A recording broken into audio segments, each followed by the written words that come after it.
오늘은 저희가 누가복음 강의 79번째 시간으로 누가복음 20장 1절에서 18절을 통해서 내 사랑하는 아들을 보내리니, 내 사랑하는 아들을 보내리니 라는 제목으로 하나님의 말씀 증거하도록 하겠습니다. 우리는 이제 지난 시간에 백성들이 예수님께서 예루살렘을 향해 오실 때에 환호하는 모습을 봤습니다. 반면에 예수님은 예루살렘을 보시면서 우시는 장면을 함께 살펴봤습니다. 예수님께서 우셨던 이유는 예루살렘 성전과 또 그곳의 백성들이 곧 멸망당할 것을 알고 계셨기 때문이었습니다.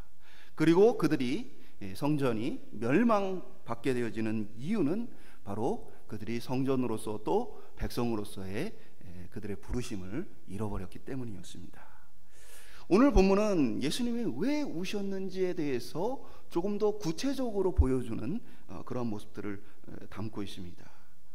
여전히 그들은 예수님의 말씀처럼 하나님으로부터 떠나 있었습니다. 그리고 예수님을 향한 비난과 공격을 멈추지 않고 계속해서 행하는 모습들을 좀 보게 되어집니다. 지난 시간에 한 바리새인이 예수님께 와서 예수님을 환호하는 사람들, 그들을 멈추게 하고자 제자들을 꾸짖어서 그것들을 빨리 제재를 해라 라고 요구했던 모습을 우리가 살펴봤습니다. 그들은 여전히 예수님을 인정하지 않고 있었고 예수님 받아들이지 않고 거부하고 있었습니다. 오늘 본문은 여전히 그들의 변하지 않는 모습들을 조금 더 구체적으로 보여줍니다. 오늘 본문에서는 백성의 종교 지도자들이 몰려와서 예수님께 따지는 모습들도 보게 되어집니다. 우리가 읽은 본문 1절에 보면 하루는 예수께서 성전에서 백성을 가르치시며 복음을 전하실세 대제사장들과 서기관들이 장로들과 함께 거기에 와서, 보면은 여기에 이제 예수님께서 성전에 가르치실 때에 찾아온 부류가 세 부류입니다. 보면 첫 번째 대제사장들, 그 다음에 서기관, 그리고 장로들, 이렇게 기록이 되어 있습니다. 근데 여기 재미있는 거는 이 세 부류의 사람들이 누구냐? 바로 유대인들의 최고 결정권을 가진 의결기관인 산헤드린 공회의 구성원들입니다. 한마디로 얘기해서 이들은 예수님께 이 종교 지도자들의 대표들, 그들 가운데 사람들을 뽑아서 예수님께 직접적으로 공개적으로 질문을 던지는, 사실은 공경에 빠뜨리고자 하는 그들의 모습을 보게 되어지는 겁니다. 근데 이 중에서는 조금 독특한 게 대제사장들이라는 표현입니다. 대제사장은 원래 종신직입니다. 한 사람이 대제사장이 되면 그 사람이 죽을 때까지 대제사장 역할을 하고 그가 죽으면 그 다음 대제사장을 세우게 되어 있습니다. 근데 오늘 본문에는 대제사장들이 왔다. 그러니까 대제사장이 지금 한 명이 아니라는 얘기를 하고 있는 거죠. 왜 그러냐면 원래 대제사장은 안나스였습니다. 근데 안나스가 로마 정부에 의해서 쉽게 얘기하면은 이제 대제사장직을 빼앗긴 겁니다. 그리고 이어서 대제사장이 된 사람이 가야바인데, 이 가야바는 안나스의 사회입니다. 한마디로 얘기해서 이 당시 사회는 뭐예요? 유다를 다스리고 있는, 로마를 등에 업고 있는 총독이 종교 지도자인 대제사장을 파문하고 새롭게 세울 수 있는 그런 시대였어요. 그러니까 결국에 이 대제사장직을 유지하기 위해서는 로마 정부 또 이 총독과 결탁하지 않고는 그 자리를 차지할 수가 없는 세상이었고, 그 자리를 빼앗긴다 할지라도 뭡니까? 그 가문에서 자기들끼리 그 자리를 다시 차지하는 그런 시대였다라는 것을 볼 수 있어요.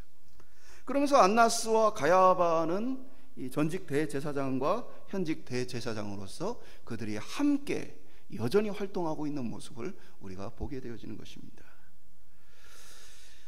대제사장들을 중심으로 한 산헤드린의 주요한 이 역할을 맡고 있는 이 사람들이 왜 이렇게 급작스럽게 예수님께 찾아왔을까? 그것은 바로 예수님이 행했던, 지난 시간에 우리 살폈던 일들 때문이에요. 어떤 일을 하셨어요?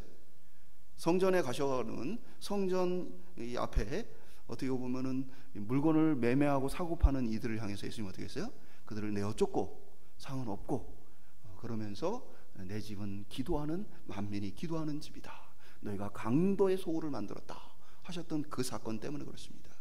말씀드린 것처럼 그 당시에 이 상인들은 대제사장을 비롯한 종교 지도자들에게 뒷돈을 주고 그 자리를 사서 많은 백성들에게 폭리를 취해서 그 이익을 함께 나눠 먹던 사이입니다. 그리고 그러한 돈들은 이들의 정치적인 로비 활동이나 여러 활동들을 위해 쓰였던 부정한 시대였습니다. 그런데 그 돈줄을 예수님께서 끊었다, 막았다라는 부분은 이들에게는 굉장히 심각한 문제인 것이죠. 한마디로 쉽게 얘기하면 왜 내 밥그릇에 손을 대느냐, 이걸 따지러 온 거예요. 그리스도가 오신 이유는 무엇을 위해 오셨습니까? 예수님 오신 이유는 자기 백성 구원하기 위해서 왔어요. 그런데 정작 용서를 받고 구원을 받아야 할 이들은 예수님을 향해 따지러 온 것입니다. 이전에 보면 말하여 이르되 당신이 무슨 권위로 이런 일을 하는지, 이 권위를 준 이가 누구인지 우리에게 말하라. 그러니까 예수님이 어떠한 자격을 가지고 이런 일을 하느냐, 네가 뭔데, 한마디로 얘기해서 네가 뭔데 지금 이러한 일들을 하느냐라고 물어본 거예요. 근데 예수님의 권위는 당시에 이제 가장 큰 권위가 뭡니까? 종교적으로는 유대인들의 최고 의결기관인 산헤드린이 최고의 권위를 가지고 있습니다. 또 정치적 군사적으로는 로마 총독이 가장 큰 권위를 가지고 있습니다. 근데 예수님은 지금 이 상인들을 쫓아내고 그들에게 호통치는 그 모습 속에서 산헤드린에게 위임받은 권위도 아니고 로마 총독으로부터 위임받은 권위도 아닙니다. 그래서 이들이 공개적으로 많은 사람들이 있는 앞에서 예수님께 질문을 던진 거예요. 많은 사람들을 모아놓고 예수님께서 말씀을 가르치시는 그곳에서 너는 무슨 권위를 가지고 이런 일을 하느냐. 성전 앞에서 장사하는 자들을 쫓아내고 성전에서 사람들을 불러 모아 가르치는 그 모든 일들 속에서 네가 하고 있는 그 일의 권위는 누구에게 받은 것이냐. 만약에 이 대답에 예수님께서 적절하게 대답을 하지 못하면 예수님은 스스로 권위 없다는 사실을 인정하는 것이 되어집니다. 백성들은 저 사람은 저럴 자격이 없어 라고 생각하게 되어지는 것이죠. 반대로 지금 예수님께서 우리는 누구의 권위를 받고 이 땅에 오셨다는 거 알죠? 누구의 권위를 받았습니까? 하나님의 권위를 받고 오셨잖아요. 근데 만약에 예수님께서 이 자리에서 내가 아버지께서 나를 보내서, 하나님께서 나를 보내서 내가 이렇게 행한다 라고 얘기를 하면 이것은 신성모독에 해당되는 죄가 되어집니다. 그리고 진짜 하나님으로부터 그 권위를 받았는가를 누가 조사를 하고 재판을 해요? 종교적으로 최고 의결기관인 산헤드린이 이 결정을 하게 되어진 거예요. 한마디로 해서 지금 묻고 있는 이들 앞에서 예수님께서 내가 하나님께로부터 이 권위를 받았다 말하면 뭐예요? 재판이 시작되어지고 산헤드린 공회는 당연히 예수님은 어떻게 하겠어요? 유죄 판결을 내려서 하나님께로부터 온 권위가 아니다라는 것들을 백성들에게 선포함으로써 예수님은 죄인이 되어지고 영향력을 많이 잃어버리게 되어지는 것이 되어진 거죠. 그러니까 예수님이 어떤 대답을 하든 하지 않든 이들은 교묘한 방법으로 예수님의 사역을 방해하고자 예수님께 물었던 것입니다. 지금 예수님은 어디에 계십니까? 예루살렘 성전에 계십니다. 백성을 가르치고 있습니다. 예수님은 예루살렘을 향해 오시면서 계속 뭘 생각하셨어요? 이제 그 십자가를 지고 내가 이곳에서 고난을 받아 죽을 것이다 라는 것들을 예루살렘을 보시면서 계속해서 그것을 생각하시면서 오셨어요. 비참한 죽음으로 백성의 죄를 대신할 계획 속에 오셨는데 지금 희생적인 그 예수님의 사랑과 헌신에 그들은 감사하기는커녕 오히려 예수님을 모함에 빠뜨리고 공경에 빠뜨리고자 모함하는 모습을 보게 되어집니다. 오늘 본문은 여전히 자신을 미워하고 외면하는 사람들을 향한 예수님의 사랑을 말하고 있습니다. 예수님께서 예루살렘을 향해 우셨던, 울어야만 했던 예수님의 이 사랑을 오늘 보면 말해주고 있어요. 오늘 저와 여러분이 하나님의 작정하신 사랑, 예수님께서 몸소 보여주신 사랑이 어떠한 사랑인지 오늘 본문을 통해서 함께 살펴보기를 소망합니다. 첫 번째 한번 따라해 보겠습니다. 반역하는 포도원 농부. 이스라엘 백성들, 특히 유대인들 속에서는 스스로 우리는 선택된 백성이다라는 생각을 했어요. 그리고 자신들은 하나님께 구원받을 만한 백성이다 생각을 했어요.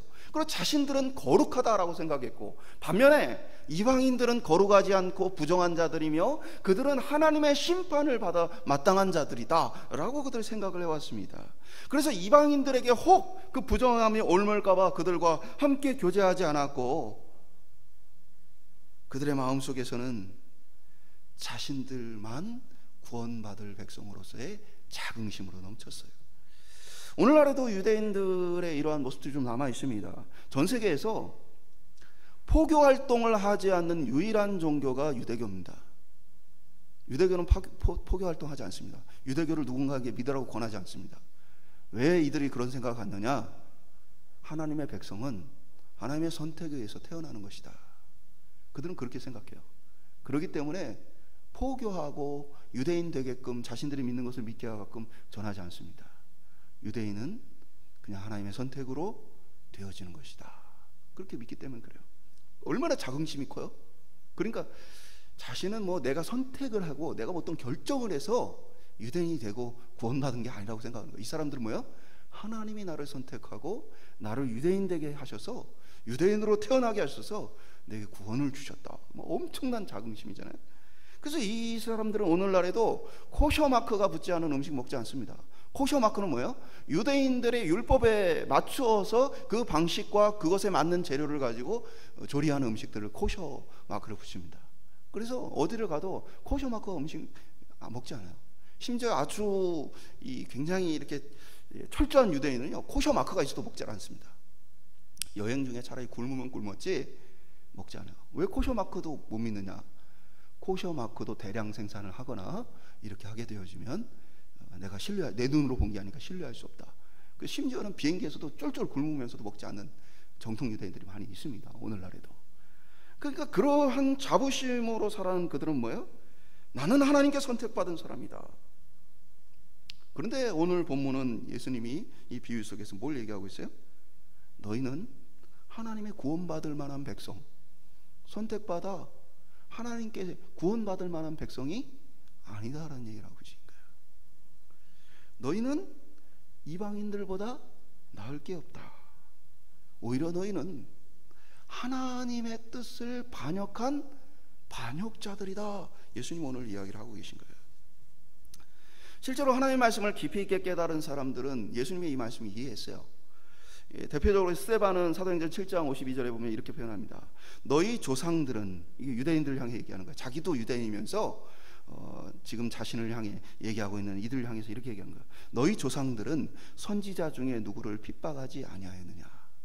의인이 오시리라고 예고한 자들을 저희가 죽였고 이제 너희는 그 의인을 잡아준 자요 살인한 자가 되나니. 그러니까 뭘 얘기하는 거예요? 우리 유대인의 역사에 대해서 스데반이 이야기하는 거예요. 하나님께서 보낸 선지자들을 죽여왔고 계속해서 반역을 해왔고 결국은 뭐예요? 예수님을 죽이고 살인자가 되어진 것이 바로 너희 유대다, 우리 유대다 라고 얘기를 하고 있는 것입니다. 유대인들은 그들이 율법 조항 몇 가지를 지킨다 해서 그들 스스로 거룩하다고 생각을 했어요. 그리고 하나님께 선택받았다 생각을 했습니다. 그러나 그들의 현실은 하나님께서 그들을 선택하여 말씀을 전해주시고 구원의 길을 열어주셨지만 그러나 선지자들을 죽이며 계속해서 하나님께 반역해온 역사를 그들이 가지고 있었다는 것입니다. 오늘 예수님은 이 포도원 비유를 통해서 말씀하시는 거예요. 9절에 보면 그가 또 이 비유로 백성에게 말씀하시기 시작하신지라 한 사람이 포도원을 만들어 농부들에게 주고 새로 주고 타국에 가서 오래 있다가. 우리가 지금 예수님이 하시는 이 비유의 내용을 반복적으로 살펴봤죠. 뭡니까? 예수님이 잠시 우리 곁을 뭐예요? 떠났다가 모든 권세와 능력을 가지고 다시 어떻게 해요? 오실 것이다라는 말씀이잖아요. 지금 같은 맥락입니다. 하나님께서 이제 그들을 다시 만나 주실 것이고 예수님께서 모든 권위와 권세를 가지고 오실 그 시간 동안 잠시 뭐예요? 주인이 떠난 상태에 있는 것을 이야기하고 있습니다. 이것은 예수님 재림 전의 상태이고 하나님의 모든 왕권을 이 땅에 발휘하시기 전의 상태를 이야기하고 있는 것입니다. 포도원을 이들에게 맡겼고, 그렇기 때문에 이들은 그 거둔 것을 가지고 뭘 해야 됐어요? 세를 주인에게 바쳐야 했습니다. 그래서 주인은 때가 되어서 그들에게 세를 받기 위해 종을 보냈습니다.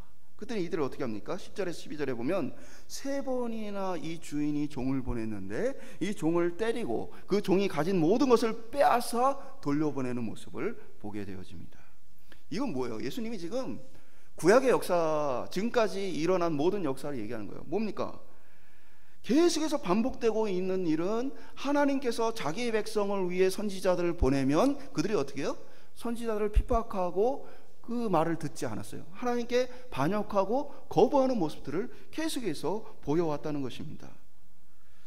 예수님은 이러한 백성들을 향해서 여러 번 이 이야기를 하셨어요. 누가복음 11장 47절에 보면 화 있을진저 너희는 선지자들의 무덤을 쌓는도다. 저희를 죽인 자도 너희 조상들이로다. 예수님이 얘기를 하셨어요. 선지자들을 한둘 죽이는 게 아니에요. 그들의 무덤을 쌓은 것이 너희 조상들이다. 스스로 우리는 구원받은 백성, 약속의 자녀, 하나님의 특별한 선택을 받은 자녀다라고 그들 생각하지만 실제 역사는 끊임없는 반역과 배신의 역사였다. 그리고 심지어 하나님께서 보내신 이들을 핍박하고 또 많은 이들을 죽였던 것이 바로 너희가 자랑스러워하는 너희 조상들의 모습이다 라고 예수님 말씀하신 것이죠. 그들은 계속해서 하나님 보내신 종들을 거부하고 반역해 왔습니다. 그리고 오늘 이 본문의 맥락 속에서 그 종 중에 하나로 누구를 얘기하셨냐면 사실은 세례 요한을 얘기하시므로 그들에게 바로 너희도 지금 그렇게 하고 있다라는 메시지를 주셨습니다. 누가복음 20장 우리가 읽은 4절에서 6절에 보면 요한의 세례가 하늘로부터냐 사람으로부터냐 그들이 서로 의논하여 이르되 만일 하늘로부터라 하면 어찌하여 그를 믿지 아니하였느냐 할 것이요 만일 사람으로부터라 하면 백성이 요한을 선지자로 인정하니 그들이 다 우리를 돌로 칠 것이라 하고. 그러니까 이들이 예수님을 향해서 당신 누구의 권위로 이러한 일을 합니까? 라고 물었어요. 그러자 예수님이 말씀드린 것처럼 어떤 대답을 해도 예수님 함정에 빠지는 거예요. 그래서 예수님께서 대답을 하지 않고 그럼 나도 한 가지를 묻겠다. 세례 요한의 세례는 어디로부터 온 것이냐? 세례 요한은 누구로부터 권위를 받은 것이냐? 라고 물었어요. 그랬더니 이들은 뭡니까? 서로 의논하면서 우리가 만약에 세례 요한의 권위가 하나님, 하늘로부터 왔다라고 대답을 한다면 왜 너희가 세례 요한의 말을 듣지 않고 따르지 않았느냐라는 책망을 느껴질 거예요. 반면에 세례 요한이 하나님으로부터 어떤 권위를 받지 않았다라고 말을 하게 되어지면 온 백성이 세례 요한은 선지자다라고 여겨왔어요. 그렇기 때문에 자신들을 향해서 돌로 칠 것이다라는 두려움까지 사로잡혀서 이들이 대답하기를 거부합니다. 예수님의 이 질문은 뭘 보여주는 거예요? 여전히 하나님으로부터 온 선지자, 하나님으로부터 보냄받은 이들을 거부하고 거절하고 있는 그들 자신의 모습에 대해서 예수님 지적을 한 거예요. 그러니까 구약의 역사들만이 아니라 지금 누구의 역사예요? 지금 눈앞에서 예수님의 말씀을 듣고 있는 대제사장들과 그리고 서기관들 그리고 백성의 장로들 모든 이 지도자들이 그들의 조상과 똑같이 지금 하나님의 말씀을 반역하고 있다라는 부분을 말씀하고 계신 거예요. 우리 역시도 이런 착각에 빠질 때가 쉽습니다. 우리 나름대로 신앙생활을 열심히 하다 보면 대제사장들, 서기관들, 백성의 장로들과 같이 착각에 빠지기가 쉬워요. 나는 구원을 받기에 합당한 사람이고 세상에 있는 사람들은 구원받기에 합당하지 않은 사람이다. 우리가 몇 가지의 계명들을 남들보다 더 잘 지킨다고 해서 우리가 구원을 받는 것은 아닙니다. 또 거룩한 일, 종교적인 일을 한다고 해서 스스로 자만에 빠진다면 그건 역시도 구원과는 먼 것입니다. 사실 우리도 여전히 하나님의 말씀에 수없이 반역하며 살고 있습니다. 무수히 반역하며 하나님의 말씀과 뜻에 대해서 무수히 거절하며 살고 있는 것이 오늘 저와 여러분의 모습입니다. 저도요, 제 자신을 돌아보면 어마어마한 죄덩어리예요. 알면 알수록 하나님께 얼마나 반역하고 있는지를 보게 되어집니다. 여전히 죄의 본성이 살아있고 죄가 나를 지배하고자 하는 일들이 많이 일어납니다. 그럼 그걸 제가 다 제어하고 있느냐? 그렇지 않아요.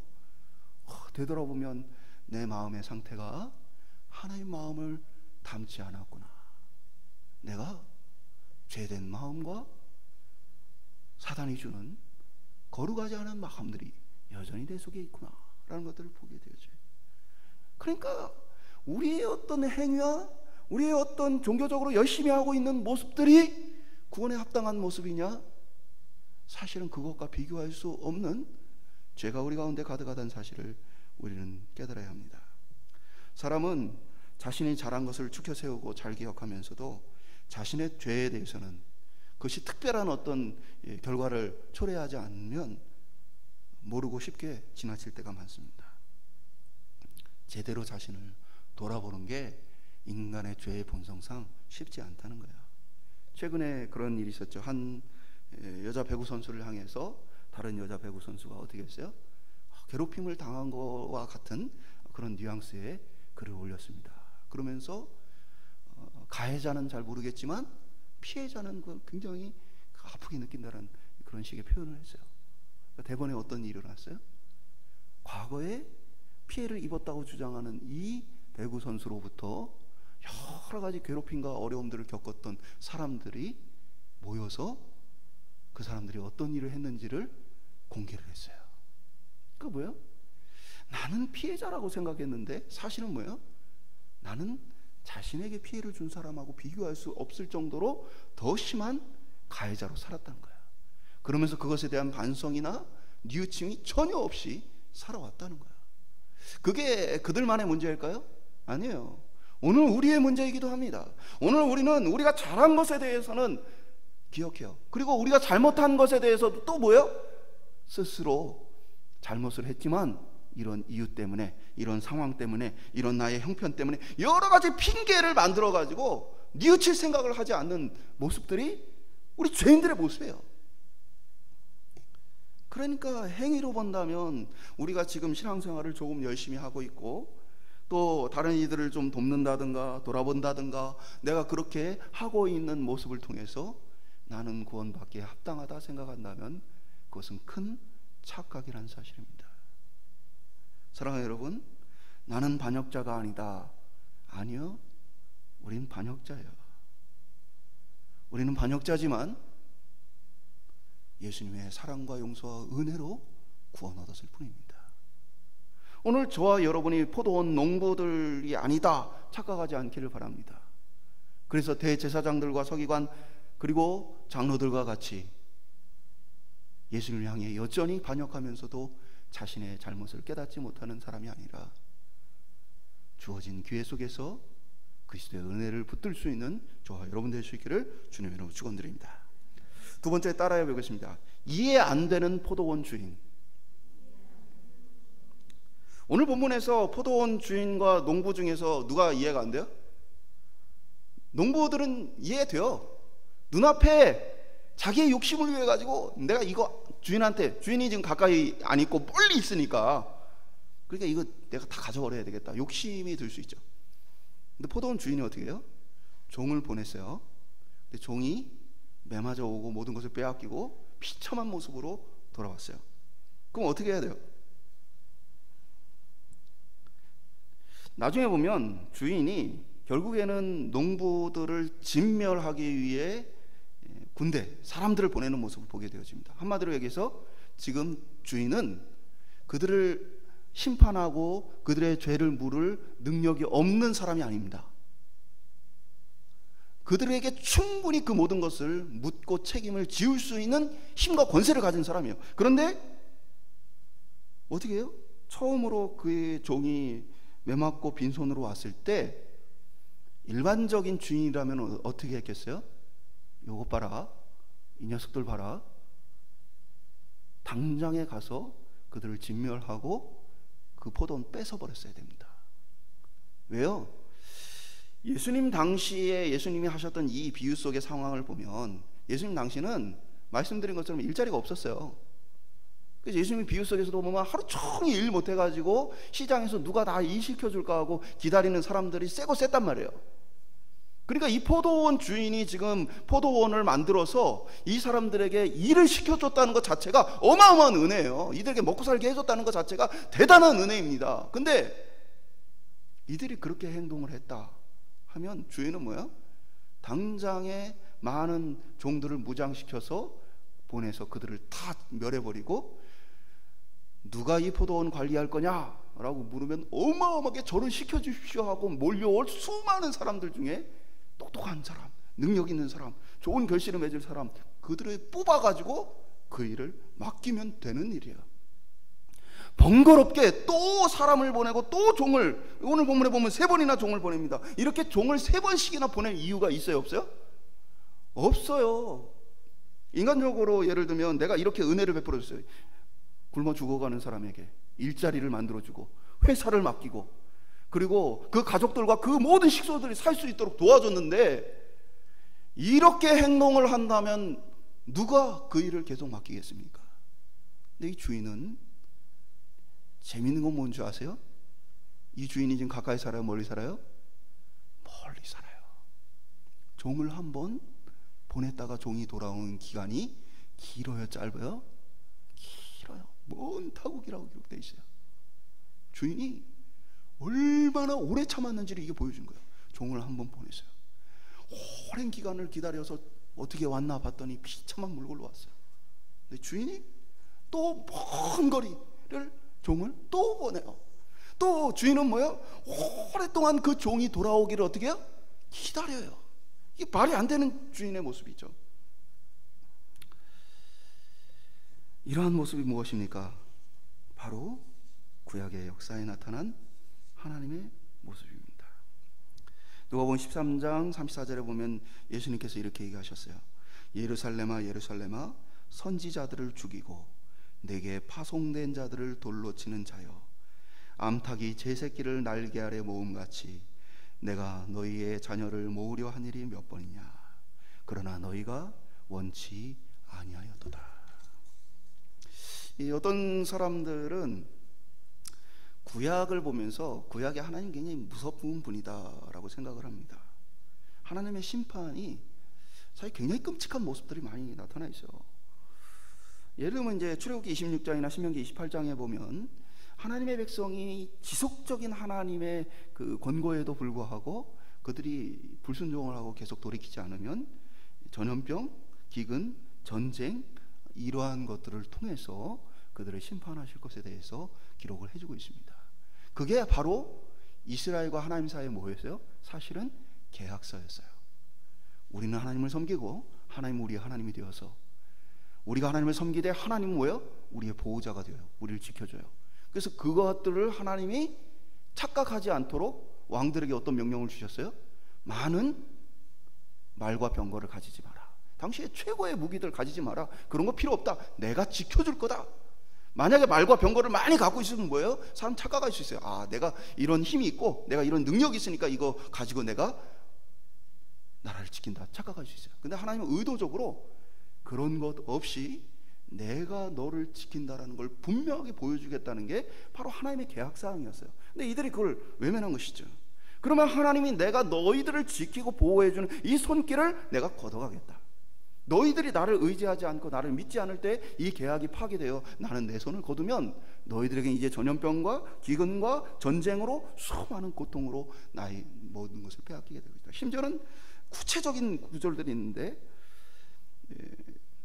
아들들의 살과 딸들의 살, 친구의 살을 먹을 정도로 비참한 상태에 놓여질 것이다.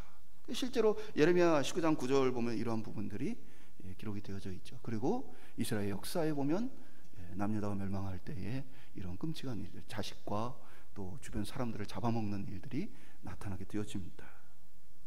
그러니까 이러한 모습을 보면서 사람들은 구약의 하나님은 굉장히 무서운 하나님이다 생각을 하고, 반면에 신약에서 예수님은 원수도 사랑해라 뭐 해서 예수님은 굉장히 사랑이 많은 것처럼 착각하지만, 그러나 구약 역사는 하나님이 얼마나 이해 안 되게끔 이 백성을 사랑했는지를 보여줍니다.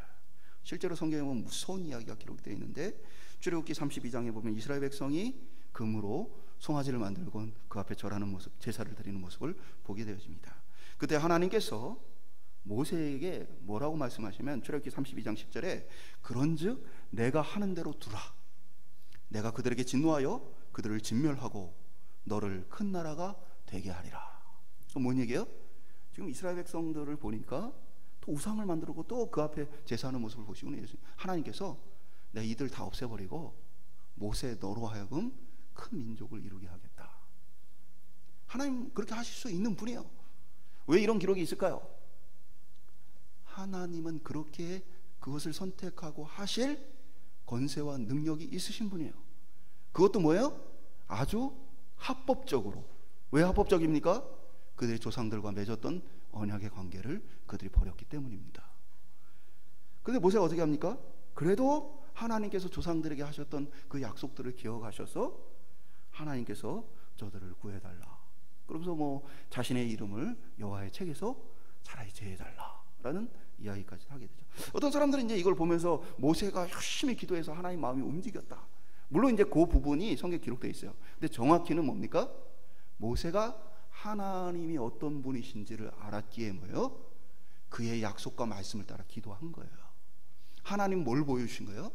내가 이 백성 다 쓸어버리고 새로운 민족을 일으킬 수 있다. 이거는요 뒤집어 생각하면 뭐예요? 지금 인간이 범죄한 이 인간들을 다 쓸어버리고 새로운 종류의 피조물을 만들어서 하나님이 천지와 만물을 창조하고 그들과 교제해도 뭐예요? 아무 상관이 없다는 거예요. 하나님은 그럴 만한 능력과 권세가 있다는 거예요. 근데 구약의 역사는 뭘 보여주는 겁니까? 구약의 역사는 오늘 이 포도원 주인과 똑같이 이해 안 되는 일만 반복한 거예요. 종들을 보내서 그들을 설득해요. 종들을 그들이 핍박하고 죽여요. 근데 그러한 일들을 하나님께서 반복적으로 수없이 행하신 것이 구약의 역사입니다. 구약 전체는 뭘 보여주는 거예요? 어마어마하게 이해 안 되는 하나님 사랑을 담고 있는 거예요. 이렇게 배반하고 이렇게 어떻게 사람이 이렇게까지 할 수 있느냐? 그 극치를 보여주는 게 구약의 역사이고, 그러한 인간을 계속해서 기회를 주시며 하나님의 선지자들을 보내신 것이 하나님의 사랑입니다. 도무지 이해가 안 되는 사랑이죠. 저와 여러분요 수없이 배반을 하고 수없이 주님을 외면해도 우리가 이 자리에 예배할 수 있는 이유는 하나님의 그 이해 안 되는 사랑을 받았기 때문에 그래요. 한번 돌아보세요. 내가 잘한 것만 생각하지 않고 내가 진짜 하나님 앞에 하나님의 입장에서 나를 바라봤을 때 내가 얼마나 많은 배신과 거짓말을 해왔는가. 저도 뭐 그런 것 좀 기억이 나요. 어린 시절인데 이제 새벽기도를 막 은혜 받아가지고 열심히 다니겠다 각오를 하고 중고등학교 때였는데 이제 새벽기도를 열심히 다녀야 되겠다 했는데 뭐 안 갔어요. 신기한 건요, 하나님이 그걸 기뻐하셨는지 그 고백을 기뻐하셨는지 새벽마다 신기하게 깨워주신 거예요. 새벽기도를 정말 갈 것 같으면 알람도 맞춰놓고 해야 되잖아요. 안 맞췄어요. 근데 새벽기도 갈 시간에 다 깨요. 그것도 하루 이틀이 아니라 일주일 내내 깼어요. 제가 하나님 내일부터, 하나님 내일부터. 나중에는 안 깨우시더라고요. 한번 생각해 보세요. 우리가 인간관계라고 생각하면 내가 정말 이렇게 할게요 하고 약속해놓고 그 약속을 계속 무시하면 여러분 그 사람을 신뢰하겠어요? 그 사람하고 계속 관계를 맺겠어요? 못 믿을 놈이구나, 못 믿을 사람이구나, 그냥 그러려니 하고 그 얘기 듣지도 않을 거예요. 하나님 어떻게 하세요? 그런 우리의 기도를 들으세요. 그런 우리를 기다려주세요. 오늘 우리가 이 자리에 있는 이유는 우리의 잘남 때문이 아니고 하나님의 이해 안 되는 사랑 때문인 줄 기억하는 저와 여러분들에게 소망합니다. 마지막으로 따라 보겠습니다. 아들을 보내는 포도원 주인. 지금까지 주인의 모습이 이해 안 되죠. 왜 반복적으로 종을 보내고 또 오랜 시간을 기다리고 그렇게 하느냐, 이해 안 돼요. 근데 오늘 더 이해 안 되는 일이 벌어지죠. 아들을 보내는 거예요. 13절에 보면 포도원 주인이 이르되 어찌할까, 내 사랑하는 아들을 보내리니 그들이 혹 그는 존대하리라 하였더니. 설마 내 아들까지 죽이겠어? 정확히는 뭐 이렇게 번역할 수 있습니다. 근데 이 선택이 합리적이에요? 지금 종 셋을 보냈는데 종 셋이 두들겨 맞고 돌아왔어요. 다 뺏겨갖고 거지 돼갖고 돌아왔어요. 만신창이가 돼서 돌아왔어요. 그런 상황에서 아들을 보낸다는 것은 합리적 결정이 아닙니다. 그리고 오늘 본문에 보면 뭡니까? 사실은 아들을 보내더라도 어떻게 해서 보내야 돼요? 아들을 사랑하는 아버지면 호위 군사를 같이 붙여갖고 보내야 돼요. 내 아들 맞았고 또 죽어갖고 오면 어떻게 해요? 지금 사실은 오늘 보면은 내 사랑하는 아들이라고 번역됐지만 이 내 사랑하는 아들이라는 이 단어 속에는 뭐가 포함되어 있냐면 하나밖에 없는 독자라는 의미가 포함되어 있어요. 그래서 우리 한글 개혁 성경에는, 개혁 개정에는 이렇게 번역하지 않았지만 다른 번역본에는 그렇게 내 사랑하는 아들 내 독자를 보내리니 라고 번역된 성경들이 있어요. 좀 하나밖에 없는 아들이에요. 가장 사랑하는 아들이에요. 근데 그 아들을 그 위험한 데에 혼자 보내는 아버지가 정상이에요, 비정상이에요? 이 아버지는 미친 아버지예요. 정상 아니죠. 그 위험한 데를 아버지가 능력이 없어가지고 지금 혼자 보내는 게 아니죠. 집에 군대를 조직할 만한 수많은 이 무장된 종들이 있어요. 그 먼 거리를 여행하고 또 그 위험한 사람들을 만나는데 혼자 보낸다. 이건 말이 안 되는 일이죠. 제가 말씀을 드렸죠. 상식적이지 않은 말씀을 하시는 경우에는 거기에 뭐가 담겨 있어요? 하나님의 의도된 뜻이 담겨져 있어요. 이게 수사학적 기법 중에 하나인데 일반적인 것에는 사람이요 집중하지 않아요. 근데 일반적이지 않고 상식에서 벗어나는 어떠한 일들이 일어나면 사람들이 그것에 집중하게 되어집니다. 이게 문학적 수사 기법이에요. 강조법 중에 하나예요. 성경에 이런 것들이 많이 쓰였어요. 그러니까 오늘 본문의 가장 핵심은 어디예요? 가장 이상한 건 어디예요? 아들을 혼자 보낸다는 거예요. 그러면 우리는 당연히 어떻게 생각해야 돼요? 이 아버지가 미쳤나? 왜 그럴까? 어떤 목적과 어떤 계획을 가지고 뭐 때문에 아들을 혼자 보냈을까? 이게 궁금해야 돼요. 왜 이런 비상식적인 행동을 했을까? 왜 이런 비상식적인 결정을 했을까? 왜 그랬을까요? 그냥 그렇게 한 게 아니에요. 아버지가 정신이 나가서 그렇게 한 게 아니에요. 이 포도원 주인은 분명한 목적과 계획을 가지고 이 아들을 혼자 보낸 것입니다. 그것이 무엇입니까? 아들을 통해서 그들에게 용서의 기회를 주는 것입니다. 왜요? 만약에 아들이 군대를 이끌고 가면 그러면 그들은 뭐예요? 뉘우치고 반성하여 돌이킨 것이 아니고 뭐예요? 그 힘에 굴복한 것이 되어져요. 그러나 아들을 혼자 보냈잖아요. 그럼 뭐예요? 그들이 그 아들 앞에 사죄하고 돌이켜서 주인의 용서를 받을 수 있는 기회가 생기는 거예요. 그러니까 왜 이 아버지는 아들을 혼자 보냈어요? 그 포도원 농부들에게 구원받을 기회, 그들에게 살 기회를 주기 위해서 아들을 혼자 보낸 거예요. 납득되지 않을 만큼의 포도원 농부들을 향한 뭐예요? 애착과 사랑이죠. 그러니까 아들을 보낸 것은 심판하기 위해서가 아니라 최후의 기회를 주시기 위해서예요. 오늘 이 말씀이 어떤 것입니까? 예수님 자신에 대한 이야기하고 있는 거예요. 예수님 뭐예요? 하나님께서 이 백성을 살리고 걸치기 위해서 자신을 보냈어요. 그러니까 지금 예수님 무슨 얘기를 하고 있는 거예요? 내가 너희들에게 돌이킬 수 있는 마지막 기회다.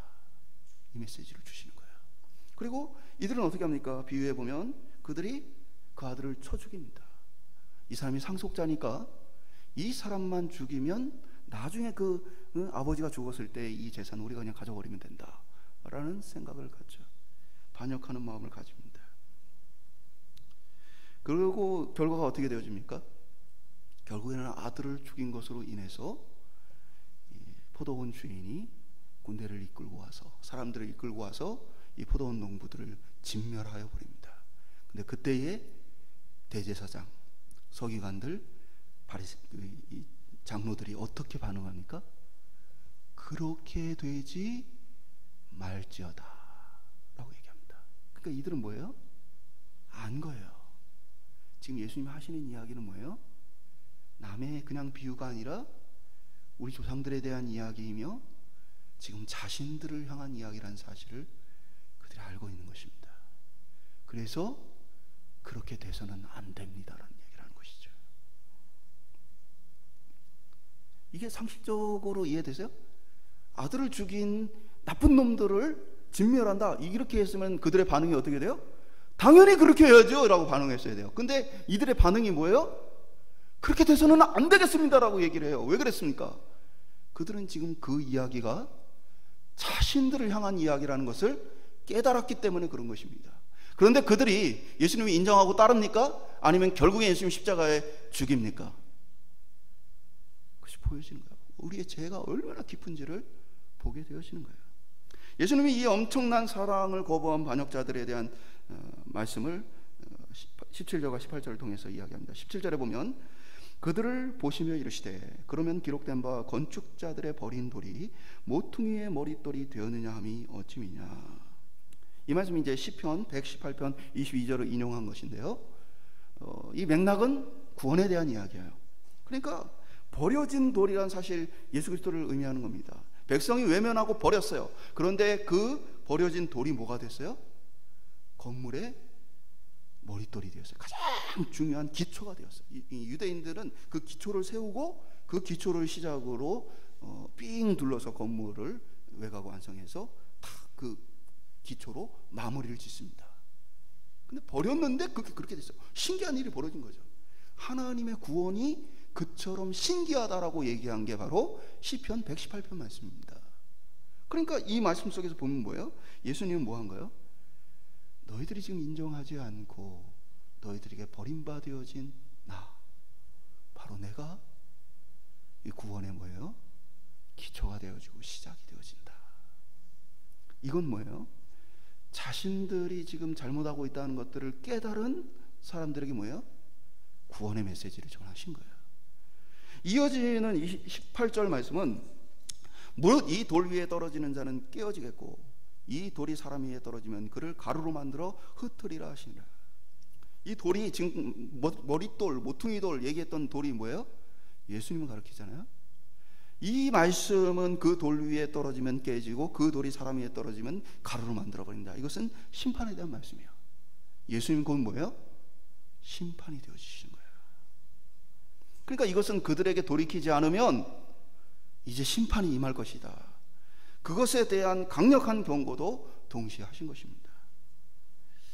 마치 아들이 마지막 용서를 위한 주인이 준 기회이면서 동시에 아들로 말미암아 이제는 심판이 임박한 것처럼 예수님을 통하여서 그들에게 구원의 기회가 전해졌고 예수님을 통해서 이제 그 심판이 임할 것이다 라는 이야기를 하고 계신 것입니다.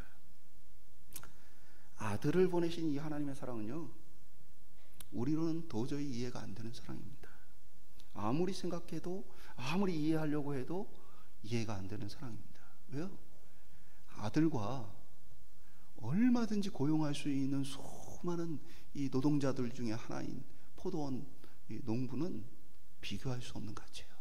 근데 그 포로원 농부들을 심판하지 않고 그들에게 돌이킬 수 있는 기회를 주기 위해서 아들을 보낸다? 아무리 생각해도 이해되지 않는 사랑입니다. 죄인을, 원수를 사랑하신 하나님의 사랑입니다. 선지자를 죽이고 그 아들을 죽인 이들을 향해서 여전히 구원의 요청을, 기회를 주시는 하나님의 사랑입니다. 사람들은 이런 얘기를 해요. 하나님께서 우리가 죄를 지을 줄도 알고도 만드셨느냐. 하나님이 능력이 많으신 분입니다. 그것을 모르셨을까요? 아시죠? 근데 하나님의 사랑은요, 처음부터 이것을 각오하고 작정한 사랑이에요. 사람을 만들었을 때에 내 아들을 주어서까지 내가 얼마나 그들을 사랑하는지를 증명하겠다. 하나님은 결정하신 사랑 속에 우리를 만드셨습니다. 하나님이 능력이 많으신데 왜 그걸 미리 안 막았느냐 말하는 사람도 많습니다. 막으셨다면 우리가 이런 지옥이나 이 땅의 괴로움 이런 것들이 없지 않았겠느냐 말합니다. 그러나 만약에 하나님 모든 죄를 그가 차단하고 막아버렸다면 아들을 내어주기까지 우리를 끔찍히 사랑했다는 사실도 증명할 길이 없었던 것입니다.